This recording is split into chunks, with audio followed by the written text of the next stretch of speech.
This is BLM's Take It Outside program, and a few years ago, BLM recognized that children weren't really getting out and engaging on the public lands like they used to. So BLM started funding a program to get kids and families engaged in the outdoors. The first year that BLM started the Take It Outside program was 2008. In that first year of funding, we put in for a program to come out here on the banks of the Gunnison River and do some aquatic river studies, work with our partners Trout Unlimited and Colorado Canyons Association. And we started with the Delta Middle School and brought 150 sixth graders out here over the course of 2 days. And then 2009, 2010, 11, and 12, things just kept on building. And beginning last year and continuing this year, we've been able to bring in other schools from Montrose, Olathe, in the North Fork Valley. So we're getting about 650 kids through this program now.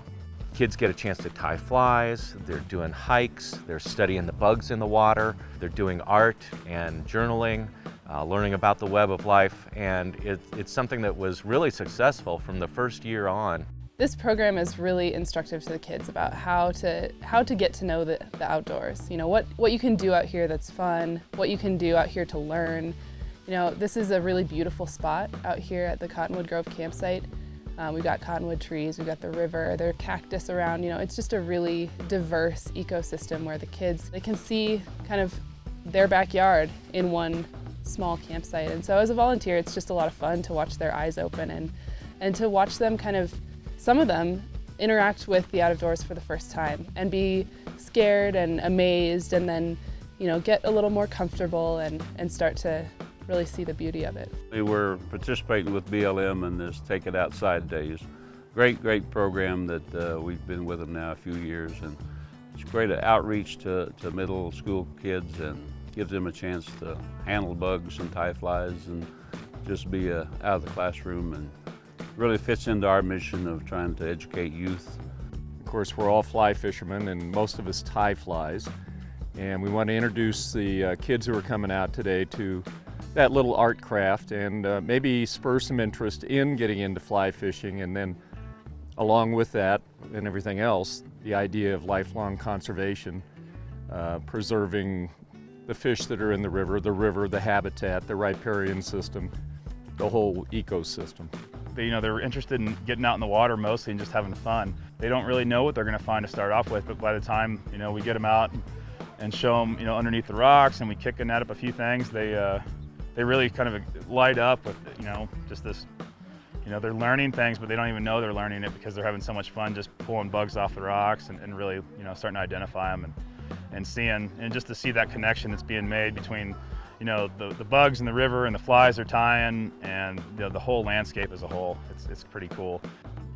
One of the things that I think is really important, especially at this age, as 11-year-olds, 12-year-olds, 6th grade year, I think it's the outdoor education piece is really important.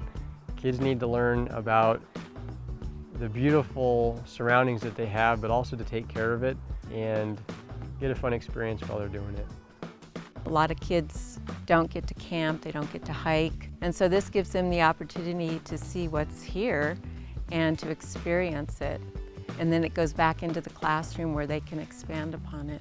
A lot of times we end up having to take a lot of our resources or information to give to the kids from books or things like that. So anytime it's when they can see what's in a book, to see it really happening, or the real life aspect of it, I just think it's going to be something that they'll remember forever.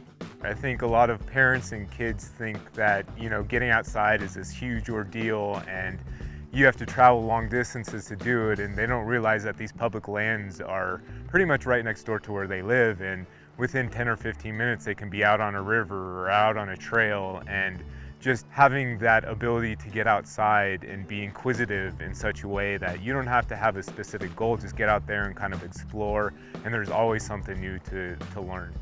One of our goals, our nationwide goals, is one of our founding missions with BLM, that we now have been tasked with figuring out ways to open these areas up so that people can enjoy them, but at the same time also learn about them, get an appreciation for them that in turn hopefully develops a sense of stewardship.